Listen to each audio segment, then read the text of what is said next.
بسم اللہ الرحمن الرحیم۔ رمضان میں افطاری کیسے کریں گے، اس کا طریقہ کیا ہے، افطاری کی دعا کیا ہے، یہ تمام چیزیں آپ کے سامنے ایک ایک کر کے صراحت کے ساتھ بیان کروں گا۔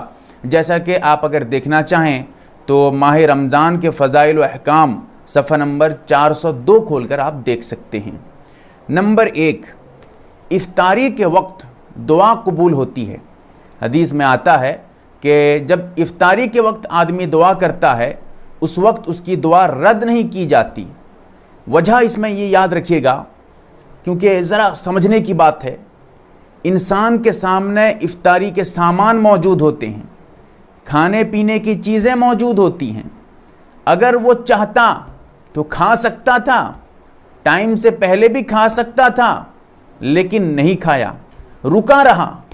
کیوں رکا رہا؟ کسی بادشاہ کے خوف سے، کسی بڑے کے خوف سے، کسی جانور کے خوف سے، کس کے خوف سے وہ کھانا نہیں کھا رہا ہے، رکا ہوا ہے، انتظار کر رہا ہے وقت کا؟ صرف اور صرف اللہ کے خوف سے۔ چاہتا تو چھپ کر بھی کھا سکتا تھا، لیکن نہیں کھایا۔ کیوں؟ اللہ کا ڈر تھا۔ اس وقت صرف اور صرف اللہ کا خوف دل میں ہوتا ہے، اور اسی لیے اس وقت اگر کوئی دعا کرتا ہے اس کی دعا رد نہیں کی جاتی۔ اب آپ کو اختیار ہے کہ آپ ہاتھ اٹھا کر دعا کریں، جس طرح چاہیں گے، جو آپ مانگنا چاہتے ہیں اللہ سے اس طرح آپ مانگ سکتے ہیں۔ ہاتھ اٹھا کر دعا کرنا ضروری نہیں ہے، بغیر ہاتھ اٹھائے بھی آپ اس وقت دعا کر سکتے ہیں۔ افطاری سے پہلے افطاری کی کچھ دعائیں بھی حدیث میں آئی ہیں۔ میں ایک دعا اس میں سے بتا دیتا ہوں، کیونکہ بہت ساری دعائیں ہیں، اگر تمام کا ذکر کروں گا آپ پھر الجھ جائیں گے کہ کس دعا کو ہم پڑھیں گے، آپ نے بتایا نہیں۔ تمام بہت ساری دعائیں ہیں، کیلنڈر وغیرہ میں دعائیں نکلتی رہتی ہیں۔ اگر میں نے کچھ بتایا ہے اس کے علاوہ کسی کیلنڈر میں ہے، آپ اس کو غلط مت سمجھیے، کیونکہ ایک وہ بھی ہو سکتا ہے کسی روایت میں ہو۔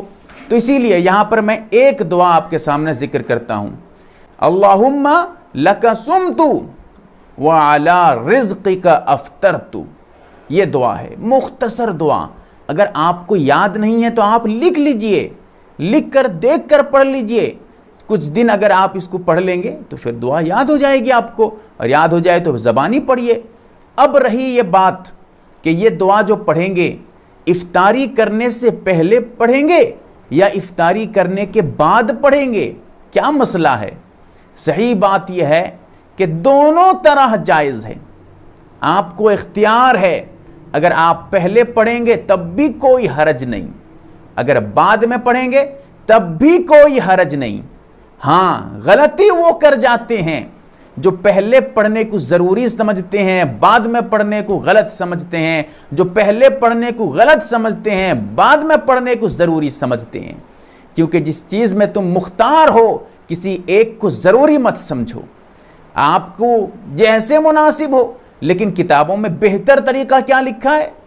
کتاب النوازل میں دیکھیے گا، بہتر یہ ہے کہ آپ افطاری سے پہلے دعا پڑھ لیں پھر اس کے بعد افطاری کریں، یہی بہتر ہے۔ ورنہ اگر کوئی کہتا ہے کہ نہیں میں بعد میں پڑھوں گا، پہلے نہیں پڑھوں گا، ٹھیک ہے، کوئی بات نہیں ہے، بعد میں بھی آپ پڑھ سکتے ہیں، لیکن پہلے پڑھ لیں گے تو بعد میں نہیں پڑھیں گے، بعد میں پڑھیں گے تو پہلے نہیں پڑھیں گے، دونوں جگہ نہیں پڑھیں گے۔ ذرا اس کو سمجھیے گا، بہت اہم بات ہے۔ افطاری کیسے کریں گے؟ افطاری کا جو سب سے مشہور طریقہ اور صحیح طریقہ ہے وہ یہی ہے کہ آپ کھجور سے افطاری کریں۔ اگر آپ کے پاس کھجور نہیں ہے، چھوارے ہوتے ہیں، سوکھے کھجور ہوتے ہیں، اس کو رکھ لیجئے، روزانہ اس سے شروع کریے۔ افطاری جب آپ کریں گے اس سے ہی شروع کریں۔ اگر یہ آپ کے پاس نہیں ہے، پانی سب کے گھر میں موجود ہے، پانی کس کے پاس موجود نہیں ہے؟ سب کے پاس پانی موجود ہے۔ تو یہ چیزیں اگر آپ کے پاس نہیں ہے تو آپ پانی سے جو ہے افطاری شروع کریں، افطاری کا آغاز آپ پانی سے کریں۔ یہ جو ہے ایک سلسلہ وار طریقہ ہے۔ اس کے بعد رہی جب کھجور یا چھوارے کا آپ استعمال کریں گے، مناسب یہ ہے کہ طاق عدد استعمال کریں۔ طاق عدد، ایک کھجور استعمال کریں، یا پھر جو ہے آپ 3 کھجور استعمال کریں، یا پھر جو ہے آپ 5 کھجور استعمال کریں۔ طاق عدد بے جوڑ یہ آپ استعمال کریں، اس سے افطاری کریں، یہ مناسب اور بہتر ہے۔ اور اسی طرح نمبر 4، افطاری میں جلدی کریں. یہ بھی ایک اہم بات ہے اور بہت ضروری ہے. غلطی بھی کر جاتے ہیں کچھ لوگ، جلدی کرنے کا مطلب یہ سمجھتے ہیں کیونکہ حدیث میں آیا ہے کہ افطاری میں جلدی کیا کرو، یہی صحیح طریقہ ہے، بہتر ہے جلدی افطاری کرنا. اب جلدی کا یہ مطلب نہیں ہے کہ اذان جو ہو رہی ہے وہ پہلے دے دی جائے، ٹائم سے پہلے. ذرا سمجھیے، روزے جو کھولنے کا وقت ہے، افطاری کا ٹائم ہے، وہ ہے سورج کے ڈوبنے سے. افطاری کا اذان سے تعلق نہیں، کوئی تعلق نہیں، دور دور تک اذان سے تعلق ہے. افطاری کا کس سے؟ غروب شمس سے، سورج کے ڈوبنے سے. اگر آپ کے وہاں سورج ڈوب جاتا ہے، جو ٹائم ٹیبل ہر علاقے میں مدرسے والے ٹائم ٹیبل نکالتے ہیں، جس مدرسے پہ آپ کو بھروسہ ہے، جس کو آپ زیادہ ترجیح دیتے ہیں، اس کا ٹائم ٹیبل اپنے پاس رکھ لیں، اس اعتبار سے آپ ٹائم دیکھ کر افطاری کیا کریں. اب کیا ہوتا ہے، ٹائم ابھی ہوا نہیں ہے، سورج ڈوبنے میں 5 منٹ 10 منٹ باقی ہے. لوگ سمجھتے ہیں افطاری میں جلدی کرو، چلو کھول لو، روزہ کھول لیے، افطاری کر لیے. روزہ ہی فاسد ہو گیا ان کا، روزہ ہی نہیں ہوا. اب افطاری میں جلدی کرنے کا مطلب کیا ہے پھر؟ مطلب یہ ہے افطاری کرنے کا ٹائم ہو جائے، اس کے بعد بھی تم جان بوجھ کر زیادہ دیر مت کرو. یہ ہے اصل مطلب اس کا. کیسے؟ افطاری کا ٹائم مثال کے طور پہ یہ ٹائم میں آپ کو یقینی طور پہ نہیں بتا رہا ہوں، مثال کے طور پہ سمجھانا چاہتا ہوں. 6 بجے افطاری کا ٹائم ہے سورج کے ڈوبنے کا. اب 1-2 منٹ آپ احتیاط کے طور پہ رکھ لیں. 6:02 3 منٹ پہ 2-3 منٹ احتیاط کے طور پہ رکھتے ہیں. اس کے بعد آپ افطاری کر لیں، روزہ کھول لیں.